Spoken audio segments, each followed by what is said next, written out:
ಅವ್ರೇನು ಮಾಡಿದ್ರು ಪರಮಹಂಸರು? ದಕ್ಷಿಣೇಶ್ವರದಿಂದ ಕಲ್ಕಟ್ಟಾಗಿ ಹೋದರು. ಯಾರಿದ್ರ ಜೊತೆಗೆ? ರಾಮ್ಲಾಲ ಬಂದ, ಜೊತೆಗೆ ಯೋಗಿನ್ನಿದ್ದ. ಯೋಗಿನ್ ಸ್ವಾಮಿ ಯೋಗ ಅಂದರು ಮುಂದೆ. ಇವರಿಬ್ಬರು ಶ್ರೀರಾಮಕೃಷ್ಣ ಪರಮಹಂಸರಿಗೆ ಬಲರಾಮ್ ಬಸುವಿನ ಮನೆಗೆ ಬಂದರು. ಶ್ರೀರಾಮಕೃಷ್ಣ ಏನು ತಂದರು? ಅವ್ರದ್ದೊಂದು ಬಟ್ಟೆ ಇತ್ತು, ಒಂದು ಗಮಚ. ಬೆಂಗಾಲಿನಲ್ಲಿ ಗಮಚ ಅಂದರೆ ಟವಲ್ಗೆ ಗಮಚ ಅಂತ ಕರೀತಾರೆ. ಅದರಿಂದ ಆ ಗಮಚ ಮತ್ತು ಒಂದು ಬಟ್ಟೆಯನ್ನು ತೆಗೆದುಕೊಂಡು ಹೋಗಿದ್ರು. ಆಮೇಲೆ ಏನಾಯಿತು? ಆಯಿತು, ಬಲರಾಮ್ ಬಸುವಿನ ಮನೆಯಲ್ಲಿ ಎಲ್ಲ ಆಗಿ ಪುನಃ ಕಲ್ಕಟ್ಟಾಕ್ಕೆ ಸಂಜೆ ವಾಪಸ್ ಬರ್ತಾ ಇದ್ದಾರೆ. ಕುದುರೆ ಸಾರೋಟ್ನಲ್ಲಿ ಸಂಜೆ ಬರ್ತಾ ಇದ್ದಾರೆ.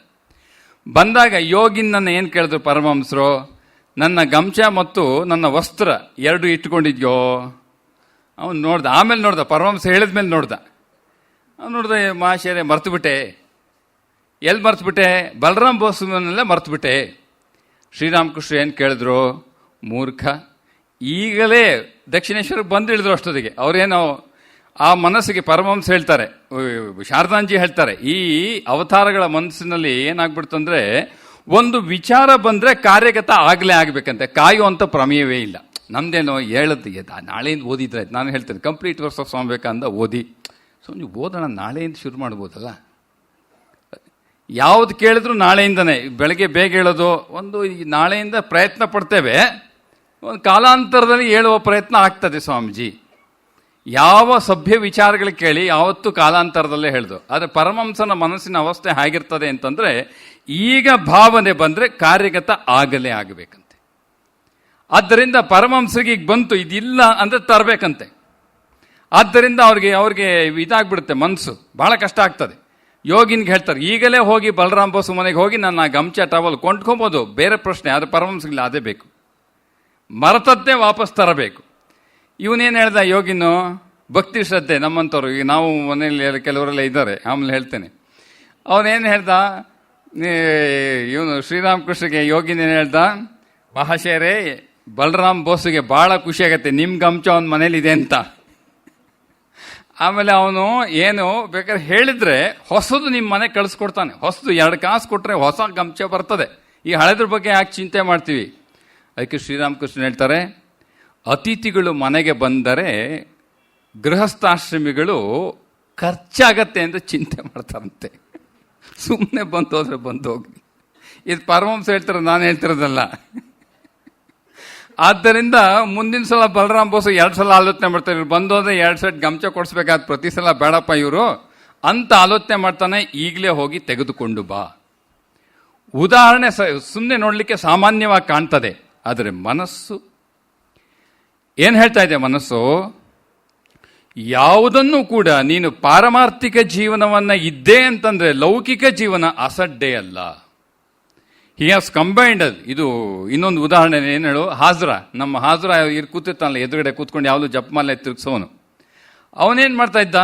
ಅವನು ನೋಡಿ ಪರಮಹಂಸ ಆಶ್ಚರ್ಯಕರ ಅಂತಂದ್ರೆ, ಪರಮಹಂಸರು ಅವನು ಕಲ್ಕಟ್ಟಾಗೆ ಕರ್ಕೊಂಡು ಹೋಗ್ತಾ ಇದ್ರಂತೆ ಅವಾಗೊಮ್ಮೆ ಇವಾಗೊಮ್ಮೆ. ಇನ್ನು ನರೇಂದ್ರಲ್ಲಿ ಜೋರಾಗಿ ಬಂದಿಲ್ಲ, ಬರಕ್ಕೆ ಪ್ರಾರಂಭ ಮಾಡಿದ್ದಾರೆ. ಆಗ ಇವನು ಸ್ವಲ್ಪ ಚಾನ್ಸ್ ಇತ್ತು, ಹೋಗ್ತಾ ಇದ್ದ. ಆತ ಏನು ಮಾಡ್ದ? ಅವನು ತಗೊಂಡಿದ್ದ ಒಂದು ಗಮಚ, ಅದು ಬಿಟ್ಟ ಕಲ್ಕಟ್ಟಾನಲ್ಲಿ. ಸಂಜೆ ಬಂದ್ಮೇಲೆ ಪರಮಹಂಸರು, ಎಲ್ಲಿಗೆ ನಿಂದು ಗಮಚ ಅಂದರೆ, ಇಲ್ಲ ಮರತಲ್ಲಿ ಬಿಟ್ಟೆ ಅಂತ. ಪರಮಹಂಸ ಏನು ಹೇಳಿದ್ರು? ಈ ಶರೀರ, ಈ ಮನಸ್ಸು 24 ಗಂಟೆ ಸಮಾಧಿಲಿರ್ತದೆ. ಇದುವರೆಗೂ ನನ್ನ ಜೀವನದಲ್ಲಿ ಒಮ್ಮೆಯೂ ಯಾವ ವಸ್ತು ಎಲ್ಲೂ ಮರೆತು ಬಿಟ್ಟು ಬಂದಿಲ್ಲ. ಏನ್ರಿ ನಾವು ಸೋಕಾಳೆ ಏನು corporate office manager, IAS officers, ಏನು ಪಾಪ ಎಷ್ಟು ಕೆಲಸ, ಎಷ್ಟು ಮರೆಯುತ್ತೇವೆ, ಎಷ್ಟು. ಅದಕ್ಕೆ ಹೇಳಿದ್ನಲ್ಲ, ಅದಕ್ಕೆ ಎಷ್ಟೋ ಜನ ಕೇಳ್ತಾರೆ ಸಾಧನೆ ಅಂತಂದ್ರೆ ಏನು ಅಂತ. ನಾಳೆನೇ ಆಗೋಬೇಕು ಸಾಕ್ಷಾತ್ಕಾರ ಅಂತಂದ್ರೆ ಅದು ಹಾಗಲ್ಲ. ಮನಸ್ಸದೇ ಅರಿಲಿಕ್ಕೆ ಬರ್ತಾ ಇಲ್ವಲ್ಲ ನಮಗೆ, ನಮ್ಮ ಕೈಗೆ ಮನಸ್ಸೇ ಸಿಗ್ತಾ ಇಲ್ಲ. ಅದರಿಂದ ಪರಮಹಂಸ ಹೇಳ್ತಾ ಇದ್ದಾರೆ ಇಲ್ಲಿ, ಅವನು ಹಾಜರಾಗೆ ಅವ್ರಿಗೆ 2 ವಸ್ತು ಇರ್ತಿತ್ತು. ಅವ್ರಿಗೆ ಗಮಚ ವಸ್ತ್ರ ಯಾವಾಗಲೂ ಬೇಕಾಗ್ತಿತ್ತು. ಅವ್ರಿಗೆ ಯಾವಾಗ ಶರೀರದಲ್ಲಿ ಬಟ್ಟೆ ಬಿದ್ದು ಹೋಗ್ತಿತ್ತು, ಯಾವಾಗ ಸ್ನಾನ, ಅವ್ರಿಗೆ ಯಾವ ಭಾವ ಬರ್ತಿತ್ತು ಗೊತ್ತಿಲ್ಲ. ಅದಕ್ಕೆಲ್ಲ ವ್ಯವಸ್ಥಿತವಾಗಿ ಇಟ್ಕೋಬೇಕಾಗ್ತಿತ್ತು. ಆಮೇಲೆ ಅವ್ರ ಬಾಯಿಗೆ ಸ್ವಲ್ಪ ಮಸಾಲೆ ಹಾಕ್ತಾ ಇದ್ರು. ಈ ಜೀರಿಗೆ, ಲವಂಗ, ಇದನ್ನೆಲ್ಲ ಮಸಾಲೆ ಅಂತ ಕರೀತಾರೆ ಆ ಕಡೆ. ಆಗಲಿ ಕೂಡ ಅಡುಗೆ ಅದು ಊಟ ಆದಮೇಲೆ ಅದನ್ನು ಕೊಡ್ತಾರಲ್ಲಿ. ವೆಸ್ಟ್ ಬೆಂಗಾಲ್ ಕಡೆ, ಈ ಕಡೆ ಆ ಪದ್ಧತಿ ಇಲ್ಲ. ಇಲ್ಲಿ ಹೋಟ್ಲಿಗೆ ಹೋದ್ರೆ ಸೋಂಪು ಕೊಡ್ತಾರೆ, ಆ ಥರ ಅಲ್ಲಿ ಪದ್ಧತಿ ಇದೆ ಒಂದು ಚೀಲದಲ್ಲಿ. ಶ್ರೀಮಾತೆಯವರು ಇವ್ರಿಗೋಸ್ಕರ ಅವ್ರ ಪಕ್ಕದ ಯಾರ ಜೊತೆಗೆ ಹೋದ್ರೆ ಅವ್ರ ಕೈಲಿ ಕೊಟ್ಟಿರೋರು ಪರಮಹಂಸಗೆ ಇದು ಕೊಡು ಅಂತ. ಅದನ್ನೂ ನಾನು ಬರ್ತಿಲ್ಲ ಅಂತಾರೆ ಪರಮಹಂಸ. ಆದರೆ ಇವ್ರ ಶರೀರ ಎಲ್ಲಿದೆ? ಮನಸ್ಸಲ್ಲಿದೆ. ಭಗವಂತನ ಬಿಟ್ಟು ಇನ್ನೊಂದು ವಸ್ತು ಗೊತ್ತಿಲ್ಲ. ಆದ್ದರಿಂದ ಇಲ್ಲಿ ನೋಡಿ, ಶ್ರೀರಾಮಕೃಷ್ಣರು ಶ್ರೀಮಾತೆಯವರು ಒಂದು ಮಾತು ನೀವು ನೆನ್ಪಿಟ್ಕೋಬೇಕು. ಅಲ್ಲಿ ಏನು ಮಾಡ್ತಾರೆ, ಶ್ರೀಮಾತೆಯವರು ಒಂದ್ಸಲ ಏನು ಮಾಡ್ತಾರೆ, ಕೋಣೆಯಲ್ಲಿ ಒಬ್ಬರು ಕಸ ಗುಡಿಸಿ, ಪರ್ಕೆಯನ್ನು ಕಸ ಗುಡಿಸಿ ಮೂಲೆಯಲ್ಲಿ ಹಾಗೆ ಬಿಸಾಕ್ತಾರೆ. ಶ್ರೀಮಾತೆಯವ್ರು ಏನು ಹೇಳ್ತಾರೆ, ಆ ಪರ್ಕೆಯನ್ನು ಸರಿಯಾಗಿ ಒಂದು ಜಾಗದಲ್ಲಿಡು, ಆ ಪರ್ಕೆಗೂ ಒಂದು ಸ್ಥಾನ ಇದೆ ಮನೆಯಲ್ಲಿ. ಯಾರಾದರೂ ಹೇಳಿದ್ರೆ ಪರ್ಕೆಗೆ ಒಂದು ಸ್ಥಾನ ಇದೆ ಅಂತ, ಇವತ್ತು ನಿಮ್ಗೆ ಅರ್ಥ ಮಾಡ್ಕೊಳ್ದೇ ಇದ್ರೆ ನರೇಂದ್ರ ಮೋದಿಯವರು ಸ್ವಚ್ಛ ಭಾರತ್ ಮಾಡ್ತಿರೋದು. ನಾವು ಅರ್ಥ ಮಾಡ್ಕೊಂಡಿಲ್ಲ ಸ್ಥಾನ ಇದೆ ಅಂತ. ಹೌದು ತಾನೇ? ನಾವು we are paying tax for cess, Swachh Bharat cess we are paying. ಆದ್ದರಿಂದ ಇಲ್ಲಿ ಶ್ರೀರಾಮಕೃಷ್ಣರು ಅದಕ್ಕೆ ಹೇಳ್ತಾರೆ, ಇದೊಂದು ವಿಶೇಷತೆ. ಯಾವಾಗ ಪಾರಮಾರ್ಥಿಕತೆ ಅಂತ ಹೇಳಿ ನೀವು ಲೌಕಿಕವನ್ನು ಅಸಡ್ಡೆ ಮಾಡುವುದಿಲ್ಲ, ತಾನಾಗೆ ಬಿದ್ದರೆ ಬೇರೆ ಪ್ರಶ್ನೆ.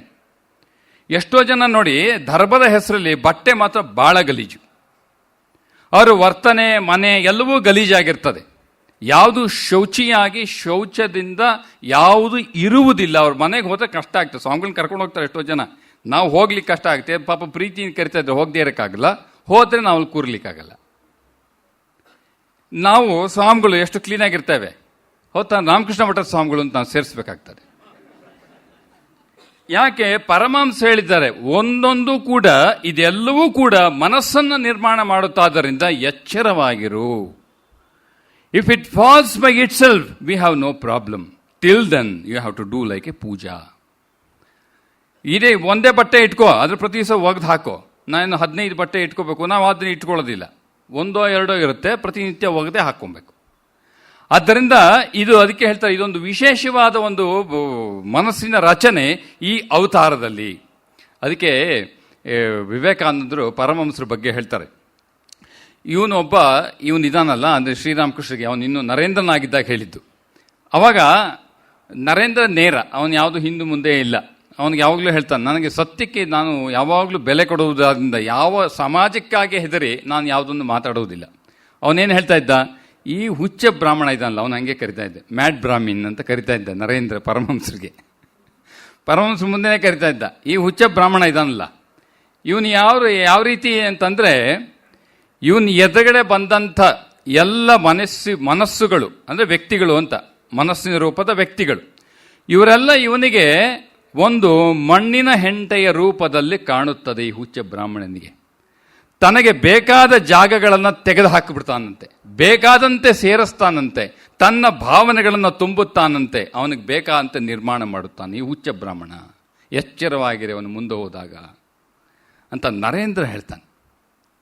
ಅಂದರೆ ಇದು ಯಾಕೆ ಇದೆಲ್ಲ ಈ ಪರಮಹಂಸರು ವಿಚಾರವಾಗಿ ನಮಗೆ ಗ್ರೇಟ್ ಮಾಸ್ಟರ್ ಮತ್ತು ಈಗ ರಾಮ ಇದೆಲ್ಲ ಚರಿತ್ರೆ, ಬಾಹ್ಯವಾದ ಚರಿತ್ರೆಯನ್ನು ಇಟ್ಕೊಂಡು ಅನುಮಾನವನ್ನು ಮಾಡಿ, ಅಂದರೆ ಇನ್ಫರೆನ್ಸ್, ಅನುಮಾನದಿಂದ ವ್ಯಕ್ತಿತ್ವದ ನಿದರ್ಶನ ಅಥವಾ ರೂಪವನ್ನು ನಾವು ಬಾಹ್ಯಕ್ಕೆ ತೆಗೆದುಕೊಂಡು ಬರಬೇಕಾಗುತ್ತೆ. ಅದು ಇಲ್ಲೇನಾಗಿದೆ, ನಮಗೆ ಅದೃಷ್ಟವಶಾತ್ ಈ ಕಡೆ ಸ್ವಾಮಿ ವಿವೇಕಾನಂದರು, ಆ ಕಡೆ ಶಾರದಾ ಅಂದರು, ಇಬ್ಬರು ಪರಮಹಂಸರ ವಿಚಾರವನ್ನು ನಮಗೆ ಅವರ ಜೀವನ ಮತ್ತು ಮನಸ್ಸು ಮತ್ತು ಸಾಧನೆ ನಮಗೆ ನಿರೂಪಣೆಯನ್ನು ಮಾಡಿದ್ದಾರೆ. ಅರಿಲಿಕ್ಕೆ ಸಲೀಸು.